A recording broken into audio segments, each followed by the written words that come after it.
যে এখান থেকে মুখ্যমন্ত্রীর গতিবিধি পাঠাচ্ছিল কাশ্মীরে। কি নাম? হামিম মণ্ডল।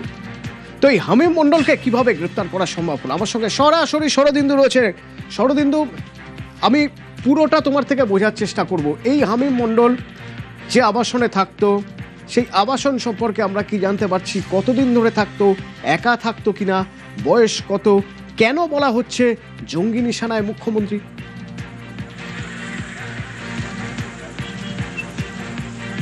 একেবারেই অতনু, দেখো আমরা এখন রয়েছি বর্ধমানের রেনেসা উপনগরীতে এবং এই যে আবাসন, এই যে বিল্ডিং, এরই তিনতলায় যে ঘরটা দেখা যাচ্ছে, দেখো এই তিনতলাতেই থাকতো হামিম মণ্ডল। এবং তোমাকে জানাই যে খাগড়াগড় বিস্ফোরণ কাণ্ডে আমরা যেটা দেখেছিলাম যে সেখানে হচ্ছে যে একেবারে পরিবারতন্ত্রকে নিয়ে এসে ফ্যামিলি মডেল, সেটাই কিন্তু এখানে কাজে লাগানো হয়েছে। এক্ষেত্রেও হামিম থাকতো তার বাবা মা ভাই বোনের সঙ্গে।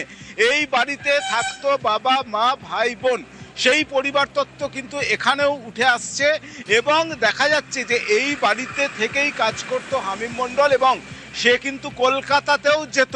এবং একেবারে এই যে 19 নম্বর জাতীয় সড়ক, এই জাতীয় সড়ক কলকাতা থেকে একদম দিল্লি জাতীয় সড়কের পাশেই একেবারে এই আবাসন। ফলে যে কোনো সময় কিন্তু এখানে এলাকা ছাড়া প্রয়োজন হলে তা কিন্তু কয়েক মিনিটের মধ্যে একেবারে দুর্গাপুর আসানসোল ছাড়িয়ে পাশের রাজ্যে চলে যাওয়া যেত। সব মিলিয়ে অবস্থানগত দিক দিয়ে জাতীয় সড়কের পাশে এবং রেনেসা উপনগরীর মতো একটা অভিজাত এলাকায় একেবারে পরিবারের সঙ্গে সেই জঙ্গি থাকতো, যাতে কারো কোনো রকম সন্দেহ না হয়। এবং এই বিষয়টি কিন্তু এলাকার বাসিন্দাদেরও ভাবাচ্ছে, কারণ এখানে বসে মুখ্যমন্ত্রীর গতিবিধির ওপর নজর রাখা, সেই সব তথ্য কাশ্মীরে জঙ্গি গোষ্ঠীর কাছে পাঠানো, এটা যে ছোটোখাটো বিষয় নয় সেটা কিন্তু তারাও বুঝতে পারছেন। এই যে বিষয়টা, কি বলবেন আপনি? এত বড় জঙ্গি আপনাদের সঙ্গে থাকতো? কিছু বলার নেই, আমরা তো আর জানতাম না যে জঙ্গি আমাদের সঙ্গে থাকতো। আজকে জেনেছি, কালকে রেস্কিউ করেছে জিম থেকে, তার জন্যে পুরোটাই শাসি কর্তৃপক্ষ দায়ী। তার সঙ্গে দেখো অতনু, তুমি যেটা জানতে পারলে যে এখানে জিম রয়েছে এবং সেই জিমে গিয়েছিল হামিম এবং সেই জিম থেকেই তাকে গ্রেফতার করা হয়। এবং যেটা জানা যাচ্ছে যে তার সঙ্গে আরো 4 জন কিন্তু ছিল জঙ্গি গোষ্ঠীর, যারা সক্রিয়ভাবে কাজ করছিল। এখন এই 4 জন কারা, তারা কোথায় রয়েছে, সেই টোটাল বিষয়টা কিন্তু অতি একেবারে গোপনীয়তার সঙ্গে এই অপারেশন চালানো হয়। এবং তাদের কাছ থেকে বেশ কিছু তথ্য এই হামিমের কাছ থেকে পাওয়া গেছে, তার ল্যাপটপ বাজেয়াপ্ত করা হয়ে গেছে এবং তার কাছ থেকে বেশ কিছু নকশা, ম্যাপ, গুরুত্বপূর্ণ নথি, জঙ্গি যোগের প্রমাণ এসব কিন্তু মিলেছে। এবং এই যে জাতীয় সড়ক, এই জাতীয় সড়ক দিয়ে প্রায় কিন্তু মুখ্যমন্ত্রী সড়ক পথে বিভিন্ন জেলায় যান, মালদা যান, উত্তরবঙ্গে যান, বাঁকুড়া, পুরুলিয়া, পশ্চিম বর্ধমান, বীরভূম যান। ফলে তাদের কি এখান থেকেই কোনো নাশকতার ছক ছিল? আশেপাশের কোনো এলাকা থেকে মুখ্যমন্ত্রীর ওপর হামলার কোনো রকম একটা টার্গেট ছিল? কাশ্মীর থেকে জঙ্গি গোষ্ঠীর শীর্ষ নেতাদের তারা সবুজ সংকেতের অপেক্ষায় ছিল? এই সব বিষয় কিন্তু এখন খতিয়ে দেখা হচ্ছে। এই সবকিছু সম্ভব হলো শরদিন্দু কারণ বেঙ্গল এটিএস, যে বেঙ্গল এটিএস বা অ্যান্টি টেররিস্ট স্কোয়াড তৈরির নির্দেশ দিয়েছিলেন অমিত শাহ, 1 মাসও হয়নি। এই 1 মাসের মধ্যেই বেঙ্গল এটিএস এর বড় অ্যাকশন। স্পেশাল টাস্ক ফোর্সের সাহায্যে বেঙ্গল এটিএস এই হামিম মণ্ডলকে বর্ধমান থেকে তুলল, গ্রেপ্তার করলো।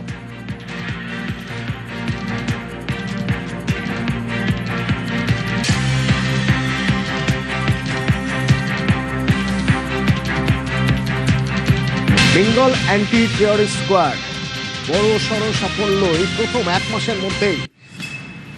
জঙ্গি টার্গেটে মুখ্যমন্ত্রীর যাবতীয় গতিবিধি নিয়ে যখন কেউ খোঁজ খবর নিয়ে সেই সব তথ্য পাঠাচ্ছে এমন একজনকে যে জঙ্গি কার্যকলাপে যুক্ত, কাশ্মীর থেকে যে মডারেট করে তাকে পাঠাচ্ছে, এই রকম একটা জায়গায় দাঁড়িয়ে যখন এই খবর বাইরে আসছে তখন তা কিভাবে দেখছে রাজ্য পুলিশ, কিভাবে দেখছে গোয়েন্দা দপ্তর, কি ব্যবস্থা নেওয়ার কথা ভাবা হচ্ছে।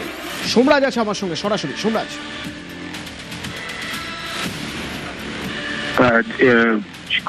আমি মন্ডলকে জেরা করে একাধিক গুরুত্বপূর্ণ তথ্য পেয়েছে। তার মধ্যে সব থেকে গুরুত্বপূর্ণ তথ্য হচ্ছে মুখ্যমন্ত্রীর লোকেশন সংক্রান্ত তথ্য, অর্থাৎ মুখ্যমন্ত্রী কোথায় যাচ্ছেন, তার কি গতিবিধি সেই সম্পর্কিত তথ্য তিনি কাশ্মীরে সাজ্জাদ ভাট গোষ্ঠীর কাছে পাঠাচ্ছেন, অর্থাৎ তথ্য পাচার করছেন। সেরকমই তথ্য বেঙ্গল এসটিএফ এর আধিকারিকরা হামিম মন্ডলকে জেরা করে পেয়েছে এবং তিনি সেটা দাবিও করেছেন তদন্তকারীদের সামনে। এবং তারপরেই রাজ্য পুলিশের ডিজিপি জিতেনাথ গুপ্তা মুখ্যমন্ত্রীর নিরাপত্তা নিয়ে ইতিমধ্যেই পর্যালোচনা বৈঠক করছেন বেঙ্গল এসটিএফ এবং মুখ্যমন্ত্রীর নিরাপত্তার দায়িত্বে থাকা ডাইরেক্টর অফ সিকিউরিটি সহ পুলিশের আধিকারিকদের নিয়ে।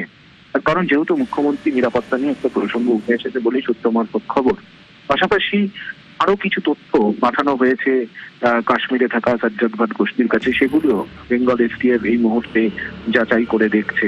মূলত সামগ্রিকভাবে তারা দফায় দফায় জেরা করছে গতকাল গ্রেপ্তারের পর, এবং যেটা বেঙ্গল এসটিএফ জানতে পেরেছে যে সাজ্জাদ ভাট গোষ্ঠীর হয়ে সরাসরি কাজ করতো না এই হামিম মন্ডল, তিনি মূলত লিঙ্কম্যান, অর্থাৎ তিনি তথ্য দিতেন, তার বিনিময়ে তিনি টাকা পেতেন। এবং সেই বিভিন্ন তথ্য তিনি পাঠিয়েছেন, যাতে যেখানে জাতীয় সুরক্ষা সম্পর্কিত তথ্যও রয়েছে বেঙ্গল এসটিএফ এর তদন্তকারীরা তেমনটাই তদন্তে পেয়েছেন এখনো পর্যন্ত জেরা করে। যদিও যেটা সূত্র মারফত জানা যাচ্ছে কেন্দ্রীয় তদন্তকারী সংস্থাও তাকে তদন্ত করতে পারে বেঙ্গল এসটিএফ এর পাশাপাশি তাকে কলকাতাতেও আনা হবে, আজই তাকে কলকাতায় আনা হবে। এবং ইতিমধ্যেই তার প্রস্তুতিও নিতে শুরু করেছে রাজ্য পুলিশের শীর্ষ প্রশাসন আধিকারিকরা। তার কারণ যে তথ্য এখনো পর্যন্ত পেয়েছে হামিম মন্ডলের থেকে, তা নিয়ে ইতিমধ্যেই পর্যালোচনা শুরু করেছে রাজ্য পুলিশের শীর্ষ আধিকারিকরা। তবে তারা এটা নিশ্চিত হতে পেরেছে যে সরাসরিভাবে যোগ না থাকলেও তিনি সাজ্জাদ ভাট গোষ্ঠীকে বিভিন্ন তথ্য পাঠাতেন এবং এই কাজ গত 6 থেকে 7 মাস ধরেই তিনি করে আসছেন, বিভিন্ন তথ্য পাঠিয়ে যাচ্ছেন। এখন বেঙ্গল এসটিএফ যেটা খতিয়ে দেখছে যে কি কি ধরনের তথ্য পাঠিয়েছেন, মুখ্যমন্ত্রীর লোকেশন ছাড়া আর কি কি তথ্য পাঠিয়েছেন, সেটাই মূলত যাচাই করে দেখছে বেঙ্গল এসটিএফ। এবং আজই তাকে কলকাতায় নিয়ে আসা হবে, কলকাতায় নিয়ে এসে তাকে জেরা করবে কেন্দ্রীয় তদন্তকারী সংস্থারাও, তেমনটাই সূত্র মারফত খবর। এই যে হামিম মন্ডল কার সঙ্গে যোগাযোগ রাখতো না সাজ্জাদ ভাট। এই সাজ্জাদ ভাট, সেই সাজ্জাদ ভাট গোষ্ঠী মানে কি? সাজ্জাদ ভাটের তো মৃত্যু হয়েছে কবে না পুলওয়ামা জঙ্গি হামলা, সেই সময় সেনার অপারেশনে সাজ্জাদ ভাটের মৃত্যু হয়। কিন্তু সাজ্জাদ ভাটের একটা যে টিম জঙ্গি কার্যকলাপ করার যে নাশকতার টিম, সেই টিম অ্যাক্টিভ রয়েছে। পুলওয়ামা জঙ্গি হামলা, এই সাজ্জাদের গাড়ি ব্যবহার করেছিল জঙ্গিরা, জৈশে মোহাম্মদ জঙ্গি সাজ্জাদ ভাট। তাহলে কি সাজ্জাদ গোষ্ঠীর লিঙ্কম্যানের কাজ করতো হামিম মন্ডল? হামিম মন্ডল যে কাজ করতো যে জায়গায়, সেই আবাসন, সেই বিলাসবহুল আবাসন নিঃসন্দেহে তার জন্য সফট টার্গেট ছিল। তার কারণ এই আবাসন থেকে অপারেট করতে সুবিধা হতো, একেবারে হাইওয়ের পাশে। দ্বিতীয়ত শুনশান, কেউ কারো কথা ভাবেন না বা কেউ কারো দিকে তাকান না, যে যার নিজের মতো থাকেন। অনেকেই বিদেশে থাকেন, ভাড়া দিয়েছেন, কেউ কেউ সেই ভাড়া থেকে আরেকজনকে ভাড়া দিয়েছেন, মানে সাবলেট করেছেন। আদর্শ জায়গা লুকিয়ে থেকে অপারেশন করার জন্য। কিন্তু এর বাইরেও একটা ভৌগোলিক জায়গা বা ম্যাপ তৈরি হয়ে আছে, যে ভৌগোলিক জায়গার সুবিধা এর আগে জঙ্গিরা নেওয়ার চেষ্টা করেছে বারবার।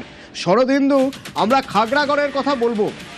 2014 দুর্গাষ্টমীর খাগড়াগড়ে বিস্ফোরণ, চোখ কপালে উঠেছিল।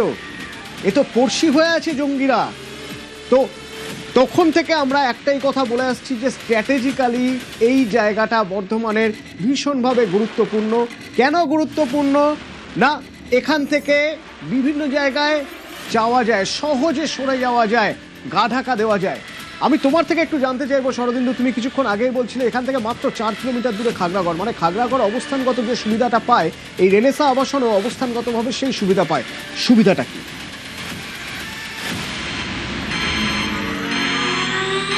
একেবারেই দেখো, খাগড়াগড় বলা যায় যে রেনেসার পর যে 19 নম্বর জাতীয় সড়ক, সেই জাতীয় সড়ক পার করলেই খাগড়াগড়। এবং এই খাগড়াগড়, এই যে রেনেসা উপনগরী, যেখানে এই যে ফ্ল্যাটে থাকতো হামিম, যেখানে বেছে নেওয়া হয়েছিল, ভোটের বিধানসভা নির্বাচনের পর তারা এসেছিল, মাত্র 23 বছর বয়সী যুবক, এবং সেই 23 বছর বয়সী যুবক প্রায় কলকাতায় যেত আচ্ছা। এবং এখান থেকে পরবর্তীতে কাজ এ নিয়ে তোমার করতো, সঙ্গে কথা হবে ল্যাপটপে সে সরাসরি। বিভিন্ন মুখ্যমন্ত্রী শুভেন্দু অধিকারী কি বলছেন শুনো। সুযোগ